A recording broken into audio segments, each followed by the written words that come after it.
자, 여기 28살의 젊은 여성은 이야기하고 있습니다. 수술 전으로 돌아가고 싶다고요.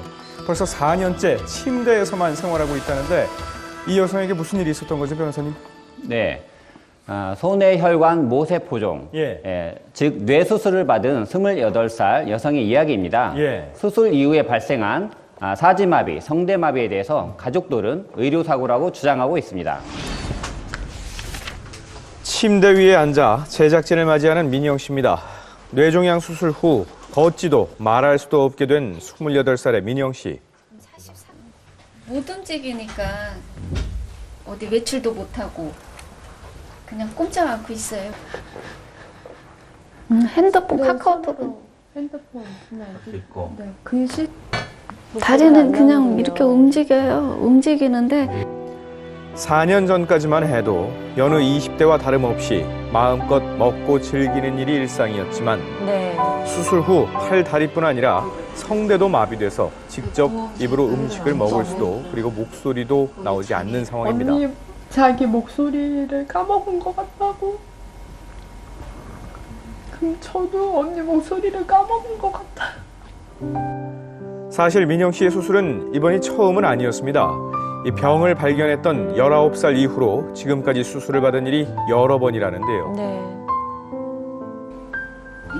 혈관 모세포종, 소뇌의 혈관 모세포종 수술했는데 잘 걸어 다니고 엄마하고 같이 운동도 같이 다니고 잘 먹고 아무 문제가 없었어요. 2012년 다시 수술대에 오르게 된 민영 씨. 여느 때처럼 수술이 잘 될 거라 믿었죠. 2012년 9월 13일 날 또 수술을 했어요. 그 다음부터 13일 이후로 이제 이렇게 된 거예요. 수술 후 다시 평소의 모습으로 돌아올 줄 알았는데 어찌된 일인지 일주일이 넘도록 의식을 차리지 못했다고 합니다. 그런데 병원이라고 전화가 왔더라고요. 그래서 받으니까 갑자기 응급수술을 해야 된다고 CT상으로 머리에 까만 게 보인다는 거예요. 당시 수술 기록에 뇌 속에서 거즈가 발견돼 제거했다는 내용이 적혀 있었는데요.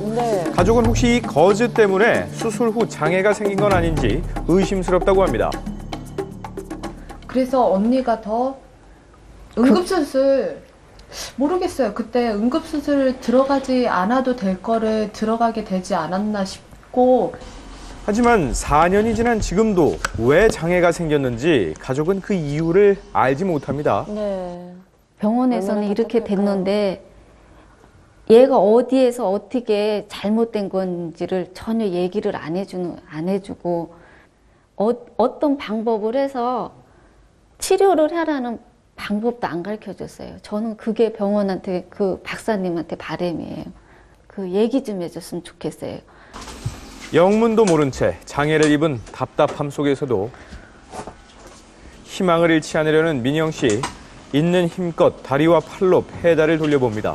열심히 연습하다 보면 언젠가 이 두 발로 다시 땅을 딛고 설 수 있겠지요.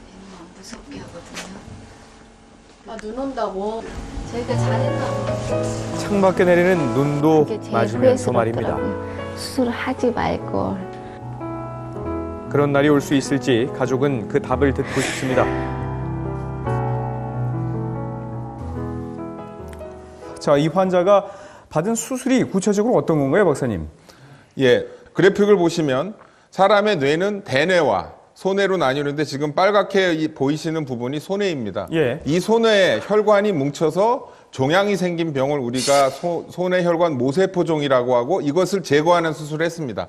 환자분의 경우 MRI 사진을 보시면 이 부분이 대뇌이고 이 부분이 소뇌입니다. 소뇌에 이렇게 혹이 하얗게 보이죠. 1차 수술은 이것을 제거하는 수술을 한 것이고요. 일주일 지나서 환자 상태가 수두증이 생기면서 응급 상황이 발생해서 그것을 제거하는 수술을 한 것입니다. 수두증은 뇌척수액이라고 해서 물이 흘러다니는 길이 자연스럽게 있는데 거기 한 부분이 막히게 되면 응급으로 그 물을 빼주는 시술을 해야 되고 그 수술을 한 것입니다. 수술 중에 거즈가 발견되었다라는 내용이 또 있단 말이죠. 가족들은 이 부분에서도 지금 의구심을 가지고 있습니다. 이 부분은 어떻게 보시나요? 수술 기록입니다. 수술 기록에 서지셀, 글루, 헤마토마가 혼합되어 있는 걸로 추정되어 있는 물질을 발견하여 조심하게 제거함. 이것 때문에 그러시는 것 같은데 여기서 말씀이 나온 서지셀은 수술에서 많이 쓰는 지혈제입니다. 이것은 한번 쓰고 거기다 붙여두면 자연적으로 생체에 흡수가 돼가지고 지혈작용을 일으키는 것입니다. 그런데 대개 이런 경우에 2차 수술의 응급 상황이 돼서 들어가 보면 자연스럽게 이거는 제거하고 새 것을 교체해 주는 것이 맞습니다. 그래서 이것이 어떤 수술 과정상의 오류로 인해서 반드시 빼고 나와야 되는데 놓고 나왔다 이런 개념이 아니라는 거는 확실한 얘기입니다. 자, 그러면 변호사님은 이 환자의 장애의 원인이 어디 있다고 보시나요? 네. 뇌수술처럼 위험한 수술은 수술 중간에 문제가 없는지 계속 감시 장치를 이제 부착을 하거든요. 그 검사 결과지에 보면 문제가 있다라고 나왔는데요. 그 원인에 대해서 근이완제 또는 마취제 혹은 기능상의 문제일 가능성이 있다 이렇게 나왔습니다. 이것 외에도 수술 중에 워낙 위험한 부위다 보니까 신경에 손상을 가했을 경우도 있을 수 있거든요. 그런 경우에는 과실 책임이 발생할 수도 있습니다. 자, 그럼 앞으로는 법적인 절차가 어떻게 민사 쪽으로 가야 될까요? 네, 형사적으로는 신경 손상에 대해서 어떤 과실을 정확하게 상당 인과관계를 입증하기 어렵기 때문에 좀 어려울 것으로 보여지고요. 민사적인 부분에 있어서는 술기상의 과실 책임을 물을 수가 있습니다. 술기상의 주의 의무, 그러니까 이 수술의 기술을 이야기하는 거잖아요. 이게 과실로 볼 수 있다고 생각하시나요? 본건과 같은 경우는 사실은 그것을 과실로 보기는 매우 힘들다고 생각합니다. 특히 손에 이렇게 세밀한 부분을 수술하기 위해서는 굉장히 작게 열고 현미경을 들여다보면서 어디가 정상 조직이고 어디가 이상한 조직, 즉 종양 조직이 판단하기 힘들기 때문에 수술 중에 이것이 잘못됐는지 잘 됐는지 판단하기가 매우 힘듭니다. 그렇기 때문에 이것을 곧 의사의 과실이라고 얘기하기는 좀 힘든 점이 있다고 생각합니다. 자, 민영 씨가 매일 떨리는 손으로 펜을 부여잡는 이유는 의사의 말 때문입니다.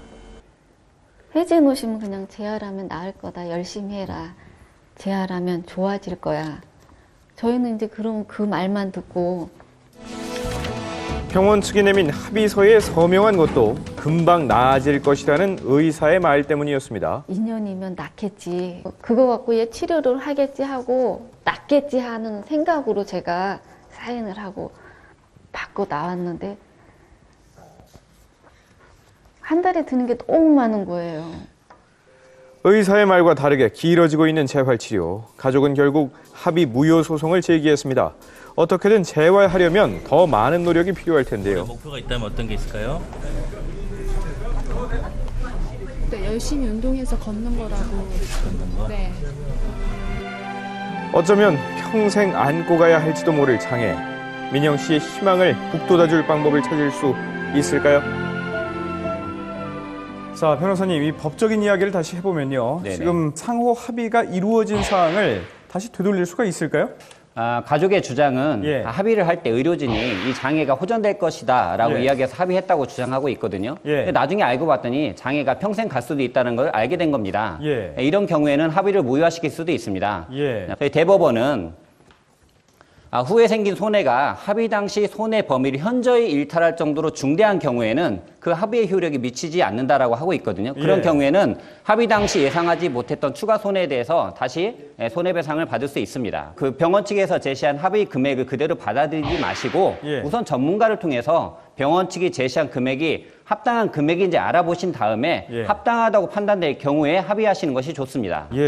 자, 이야기를 들어볼수록 의사들이 먼저 나서서 이런 과정이 있었고 어떤 실수의 가능성이 있었는지를 좀 명백히 이야기를 해주면 법정까지 가지 않을 수도 있을 거라는 생각이 드는데요. 의사도 사실은 사람인지라 자기가 치료한 환자가 잘못되거나 안 좋아지면 정말 힘듭니다. 그런 상황에서 개인적인 유감 표명이나 사과를 충분히 하고 싶은 부분도 있지만 그것이 곡해가 되어서 여러 가지 불이익이라든가 형사적 소송이라든가 이렇게 다가오게 되면 움츠려들게 되죠. 그래서 앞으로는 제도적인 정비나 여러 가지 재반 상황의 정리를 통해서 의사와 환자가 조금 더 신뢰를 쌓고 이런 일이 최소한으로 피해를 줄일 수 있는 방향으로 가게 되었으면 하는 것이 바람입니다. 네, 갑자기 일어나는 사고는 사람이 막기 힘들겠습니다만 그 이후의 수습은 충분히 사람의 진심을 담을 수 있으리라 생각이 됩니다. 무엇보다 민영 씨 끝까지 포기하지 않고 재활에 성공하시기를 진심으로 응원하겠습니다. 여기서 마치죠.